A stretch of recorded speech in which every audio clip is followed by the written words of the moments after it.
What is going on, everyone? Welcome. Today is Tuesday. It's July 5th, 2022. My name is Jeremy, and this is my first cup. Good morning, John. Good morning, Jenny.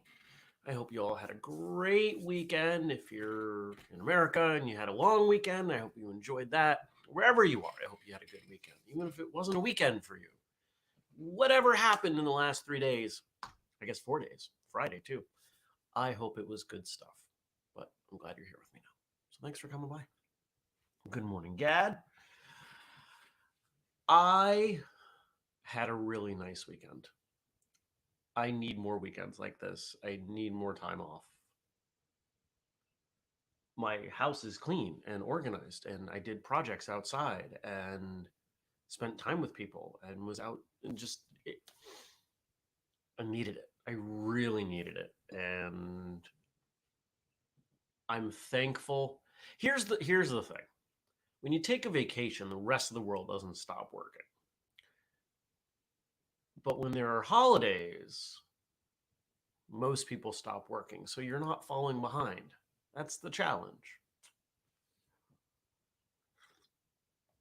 Good morning, Dennis. Gad bought a lounge set for his garden. Should arrive any minute. That's awesome. Good morning, Mark. Did all of you check out Mark's episode yesterday of Martial Arts Radio? Yesterday's episode of Martial Arts Radio was with our own friend in the chat here, Tashi Mark Warner. Had a great time talking with him. Oh, pardon. I love talking to my friends. I love talking to my friends in general. We're on camera. Doesn't matter. We love conversations. But being able to have a conversation in this context means that you talk about things differently. When you have a conversation with someone you know, whether you know them a little bit or really well, because I've had people on Martial Arts Radio that I know very well, you ask questions differently. And they are inspired to answer those questions differently. So you understand them in a different way than you ever would. And I think this is why so many martial arts students are thankful when they get to hear the episode with their instructor, because they have a whole different understanding of who their instructor is as a person,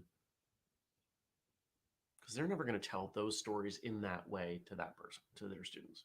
Just doesn't happen. So I'm glad that we do what we do. Oh, I wouldn't mind going back to bed. Like that right now. So what did I do? Friday was more or less a half day. I did some work. I did what needed to be done. Petered out probably about lunchtime, which feels like nothing, but I start work at a little bit before 6:30. So more than a half day. What else did I do? I went out. Where did I go? Oh, I went into town and had pizza and was sitting there, and I had two families on either side. The family on this side was visiting from Florida, and they were asking me how to pronounce things in Vermont because they were confused. They're like, what's the town that we're in now? Montpelier. And they're looking at me. Like, I know. You would think there would be a French accent in there, but it's not. I was like, and over there is Barry, and out there is Callus, and the woman was getting visibly distraught. Like why do you pronounce things so poorly here? It's what we do. And then on the other side was a student, and I barely recognized this guy. I only recognized him after he mentioned he trains with an area martial artist, and he was working on getting what I believe to be his grandson to come to class with him that next morning on Saturday. So I was kind of enjoying, I wasn't trying to eavesdrop, but we are outside and they're right there and they're talking about martial arts. Hard to not listen. And just listening to the way he was talking about his instructor and what he's accomplished, it was just really nice. This is someone I know and I look up to very much. So not going to name names because then that may name who was sitting next to me, and we don't need to do that. Jenny said, hung out with all of her kids and celebrated Father's Day for Matt. We had a blast. That's great. I want to know what the rest of you did. So that was Friday. Oh, and then I went for a walk and I got ice cream. It was awesome. And Saturday? What did you do Saturday? I don't even remember.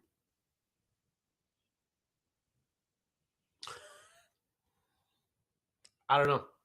Couldn't tell you. It was so long ago. I know I spent a lot of time in the yard. Um, did errands. Took the doors and part of the top off the Jeep and was running around central Vermont yesterday and Sunday like that. It was just so much fun. It was like being in a motorcycle. You could sit down and have a windshield. Kind of great. It's funny because I drive by people and they'd look at me with the doors off and they just kind of like understand and smile like, yeah. I got more attention from people walking down the street with my vehicle that way than I ever would have imagined. People were just like, that's cool. Well, I'm assuming that's what they were thinking.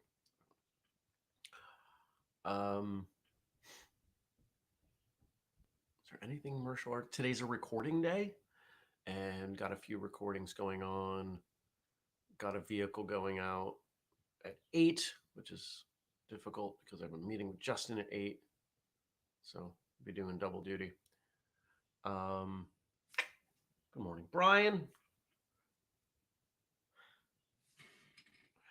Dennis says, Mark, the man of the hour. Looking forward to listening to your episode today, my friend. I hope you all check it out. Came out great. I'm not going to go into details, but I had another. Oh, that's what I did. Saturday, I went to a sailing intro. Had a lot of fun. Got a sunburn. You probably see a little bit of it. Been trying to wear a hat since. Actually, I was wearing a hat while I was doing it. Still got a sunburn on my legs. And anyway, short version. Had another incident with someone being disrespectful, and I'm having a hard time with this. So here's 2 weeks in a row, 8 days apart, someone just feeling like it's okay to be disrespectful to me. And if you are friends with me or pay attention to my personal Facebook page, you've seen I've been asking some questions around violence and revenge, just trying to get an understanding of how other people look at these sorts of situations. Because I'm not so interested in, here's a situation, tell me what you think I should do. Because people side with you, right? Like if you ask your friends for advice, they want to be supportive. But I'm looking to understand the principles that other people hold towards violence and vengeance. And if I can find a way to format a question around respect and disrespect, I will ask that too, probably sometime this week. Because it just doesn't feel good, right? Like it's one thing, you can be proud of yourself for if a potentially violent situation occurs and you diffuse it and violence doesn't occur, you can take a lot of pride in that. But what about a situation that was never going to be violent? What about a situation where someone is simply taking advantage of you, knowingly taking advantage of you, treating you poorly, and when you speak up for yourself, they express not only an acknowledgement that they are doing so, but an indifference? That's tough. That's really tough. So that was part of Saturday. And I've been trying not to let it get to me, but it is.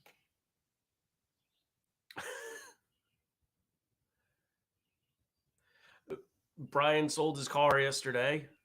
Brian, you've got a car lot going there at your house. Oh, coffee.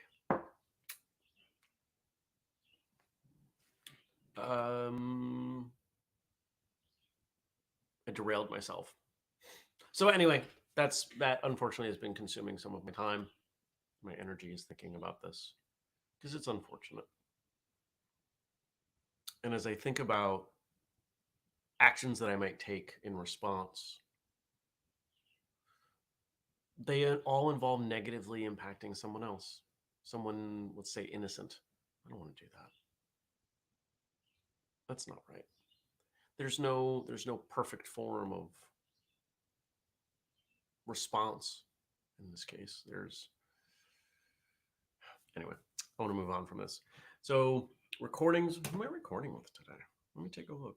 I think we got 2 on the docket. 1. Nope, I got 3 in here. Cool. Oh, and I got a break for lunch. Yay. Oh, well, that's cool. There's somebody I know a little bit. And oh, and I know what that one is. The one that I'm recording at 3 is part of a project that Andrew and I are tackling.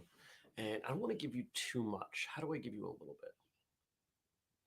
It's going to involve multiple recordings with multiple people, kind of like a mini documentary when it airs. And it's something that I don't know anyone has done before, and I'm kind of pumped about it. It's projects like this when Andrew and I get to collaborate. It's like, we talk about what if we do this, and then we could do this and that. That's a lot of fun. Brian's got a bike for sale too. That's funny. Yeah. So today, recording, I preempted. So I've got my landscaper, right? We've talked about him, who seems to forget instructions. So I texted him yesterday and I said, maybe it was even Sunday. I said, hey, I'm guessing you're not working tomorrow because Monday's supposed to be my day that he cuts. And I said, just a reminder, I can't have you cut on Tuesday because I record and the audio comes through. The audio of you cutting grass. And Rebecca's like, okay. So I'm guessing he's going to do it tomorrow. All right. I think that's all I got.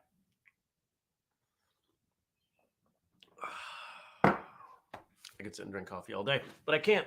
I got to put the doors back on the Jeep when I'm done talking to you. I've got an hour to put the doors back on the Jeep and get everything ready to go for that rental. I thought about doing it yesterday and I didn't want to. You ever do that at the end of the day and you're like, it would be sensible for me to do this thing, but I don't want to. So I will do it later when it is less sensible to do it. That was putting the Jeep back together. All right, now we do have some stuff from Frank, so we're going to switch over to that. Shout out and thank you as always to Frank, who is letting us know that he is taking a leave of absence starting next Monday. So we've got this week with him, and he will be off through Labor Day, September 5th, for some family stuff. Some things he's going to focus on. I'm not going to disclose what they are. They are not my business to talk about. And what that means is if any of you are interested in temporarily filling Frank's shoes and you want to help out with the show, you see what he does. He contributes something that we can use as a conversation starter. And I don't know that anybody even wants to try to do jokes for Friday, but that would be a component too if you are so interested.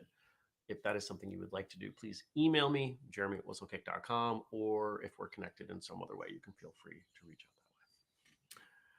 But I want to take the opportunity to say thank you, Frank. You do a fantastic job. And I suspect that I will be hyper aware of your absence by the end of next week. On this day in 1774, boxer Jack Broughton was born. Here's some information from the International Boxing Hall of Fame. Jack Broughton's remembered both for his skill as a fighter and for the innovations he brought to the free-for-all fisticuffs that preceded modern boxing. In Broughton's time, there were few standards of fair play. Barehanded combat between two men was seen as a civilized advance over dueling with sons, swords, or guns. But, quote, the manly art of boxing was an anything-goes sport with no written code. Broughton came to realize, however, that a well-placed punch could often do more damage than some of the less refined gambits. More than any other fighter before him, Broughton saw the advantage of sizing up a rival and adjusting his methods to overcome a perceived weakness. In 1738, Broughton defeated George Taylor to win the title. We're going back a ways. That was a long time ago. Broughton devised Broughton's rules in 1743, 2 years after he unintentionally killed ring opponent George Stephenson. While still allowing many avenues of attack, Broughton's rules introduced the now familiar prohibition against hitting an, quote, adversary when he is down, banned all but the fighters and their seconds from the ring, and gave a down man half a minute to get up. Broughton also invented mufflers, forerunners of modern boxing gloves, for use in training and exhibition matches. Boxing was a popular diversion of the aristocratic class. I can't talk today. In the early 18th century, and like many early fighters, Broughton had a patron, the Duke of Cumberland. Cumberland abruptly withdrew his support, however, when Broughton lost the title to Jack Slack in 1750. The bout with Slack lasted only 14 minutes because Broughton could not recover from a blinding punch. Only 14 minutes? Boxing historian Pierce Egan reported that Cumberland had thousands of pounds riding on the match and pushed Broughton to fight on even after his eyes had swollen shut. He shouted accusatorially at his fighter, "What are you about, Broughton? You can't fight? You're beat." According to Egan, the courageous Broughton replied, "I can't see my man, your highness. I am blind, but not beat. Only let me be placed before my antagonist, and he shall not gain the day yet."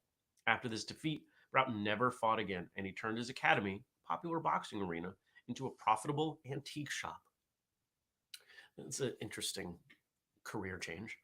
Broughton, who lived to be 85 years old, was buried in Westminster Abbey in remembrance of his contribution to English boxing. He earned lasting recognition as the father of the English school of boxing and as the father of the science of the art of self-defense.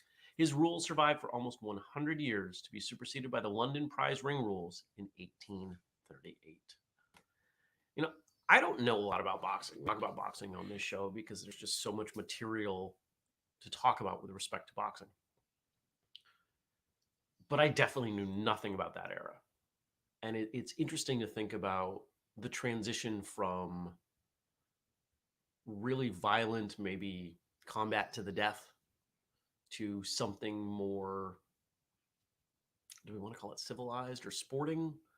And how rules lead us there, guidelines. Good morning, Andy. Take care.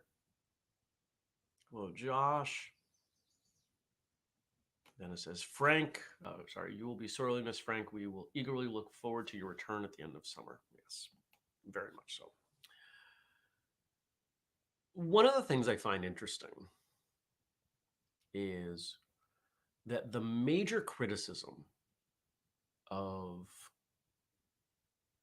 just about any technique, anything that happens in martial arts, has to do with applicability. That wouldn't work on the street. That wouldn't work in the UFC. That wouldn't work. Not every technique is designed for that purpose. It is the rules that lead to the techniques. There's a reason that kickboxing looks different than point sparring, than continuous sparring, than JKA sparring, Japanese Karate Association. It depends on the rules. What are the rules? The rules lead to people finding what seems to be the most sensible in terms of attack and defense, stances, etc., given the context of those rules. And to argue that something doesn't make sense because it doesn't fit into this other rule set is just silly.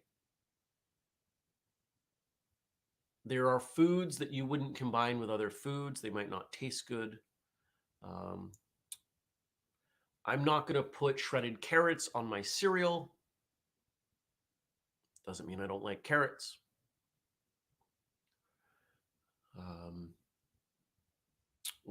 There's an old quote. If you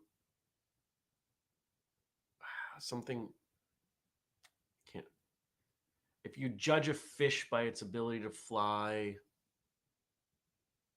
something like that, right? You guys have probably heard that one. Maybe somebody can help me out in the chat and get the actual quote. But this notion that and this doesn't just happen in martial arts. This is what is going on in the world today. We have a particular perspective that is rooted in our own experience understanding and value system. And so many of us just plain suck at leaving space for another perspective.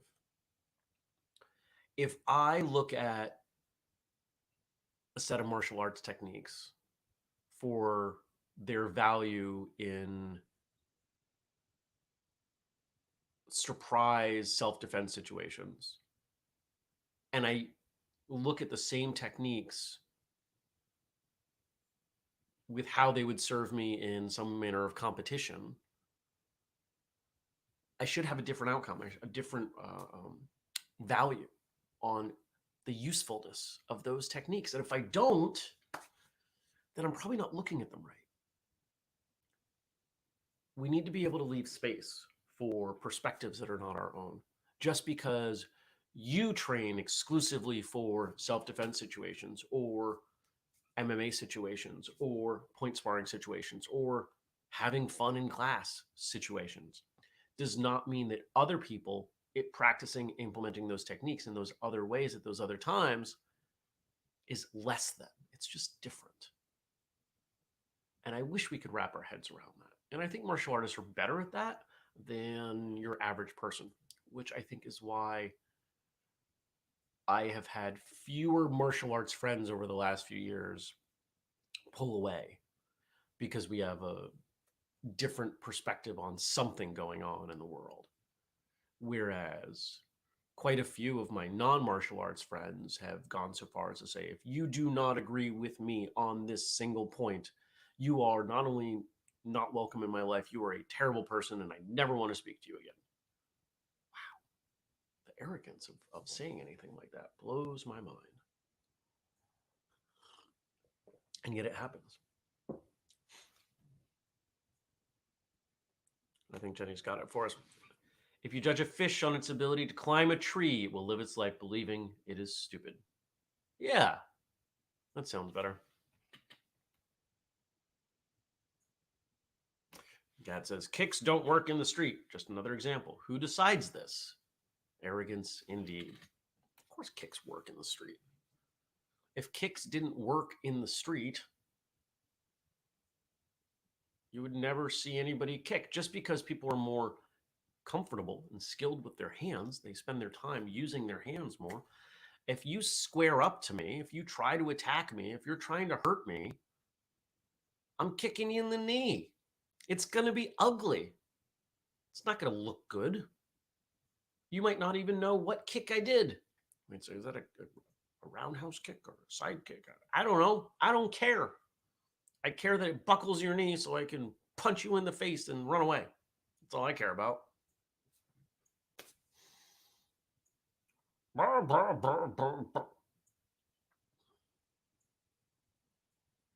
Just because something is done frequently or has a statistical likelihood does not mean the minor occurrences are of less value.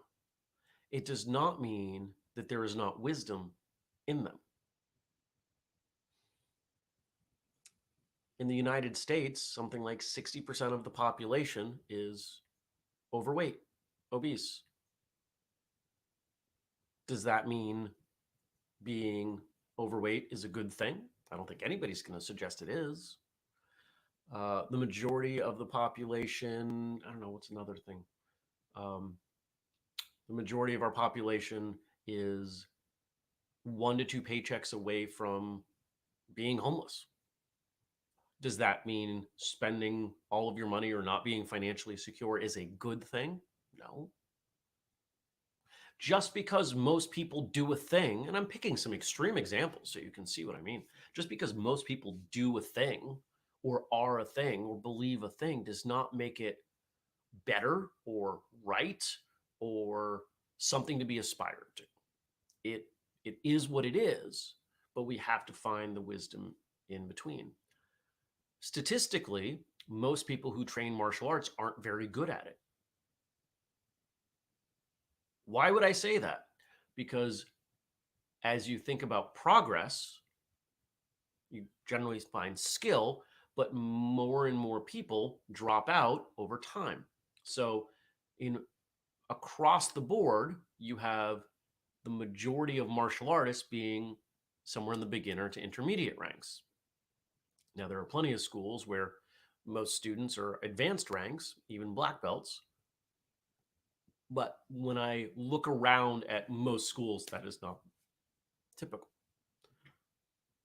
So, should we suggest that because most martial artists aren't very good, aren't experts at it, that we should aspire to their skill set and the way they implement their techniques? Of course not. There are times when the collective is something to defer to. But as I get older, the more I believe it to be rare. Just because most people think or say or do a thing does not give it any more value. And in fact, I would say much of the time, I won't go so far as to say most, but much of the time, it is in that collective action, opinion, or language that we look for the real answer by seeing the opposite. If everyone's telling us to do this thing, there's probably some wisdom in exploring what's the opposite of that thing. I don't know.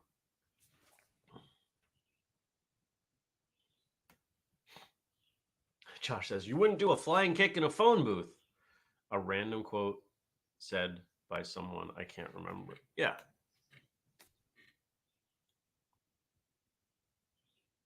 Yeah. I don't know, you guys. I don't know. I feel like I'm off this morning. I slept hard. When did I wake up? A little after 5. Started hearing the birds. Can you hear the birds?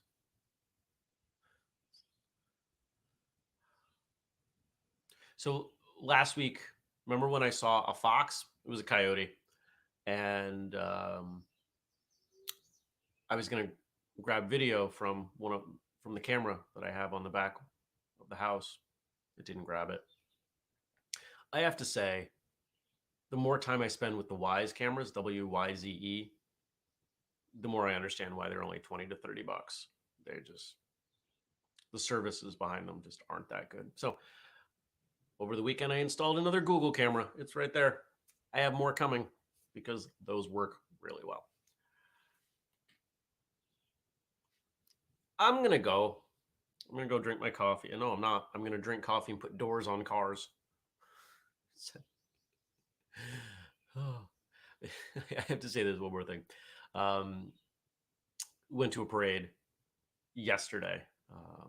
Let's see, who's been to that parade? Brian's been to that parade. And, you know, it's a small town parade, 4th of July parade. And I pulled in and the family that I'm real close with, mom, saw that I had the Jeep. She knew I had the Jeep. And she saw the doors were off. She's like, you took the doors off. I said, yeah. And she's like, are they designed to do that? As if, and I just say, yeah, it's not that hard. But I was thinking about it later, just this idea of looking at a vehicle. She thought I might have looked at a vehicle and said, you know what I don't like about this car right now? It has doors. So I'm just going to remove them. And I thought that was hysterical. It makes me want to take the doors off of other vehicles, just drive around and see what people do.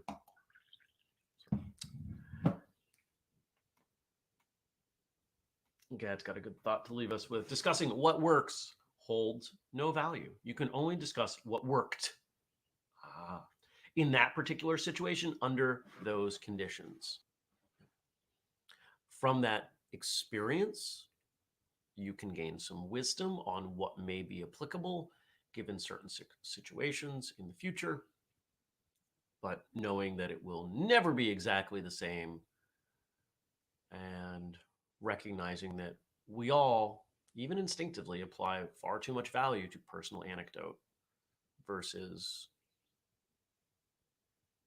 what tends to happen. Well, I know a part. Nope, I've already stopped listening. Alrighty. If you want to help us and support the show, we've got a great Patreon that we continue to expand. You can access it from patreon.com/whistlekick. We've got a discount code for you for everything at whistlekick.com. Oh, I've got an order to ship out. Somebody ordered something like Thursday evening. They've been waiting because I've been off. You can use the code FIRSTCUP15 to save 15% on anything at whistlekick.com. And of course, we have the family page, whistlekick.com/family. If you are part of this family, you should be checking that out. It's kind of it's the family group chat for Whistlekick, that page. If you have questions or comments, you can leave them on the Facebook page, facebook.com/firstcupwithjeremy. Or if it's something private or you don't do Facebook, you can email me, jeremy@whistlekick.com. We are the only martial arts morning show available weekdays, 6:30 a.m. U.S. Eastern Time on Facebook, YouTube, and Twitch. I do want to thank everybody for coming by. I appreciate you all. And I hope to see you back here tomorrow. Check out Mark Warner's episode of Martial Arts Radio if you have not done it. I'm proud of it. Andrew's proud of it. Mark's proud of it. And I think you're going to enjoy it. Take care, everyone. I will see you tomorrow. Peace.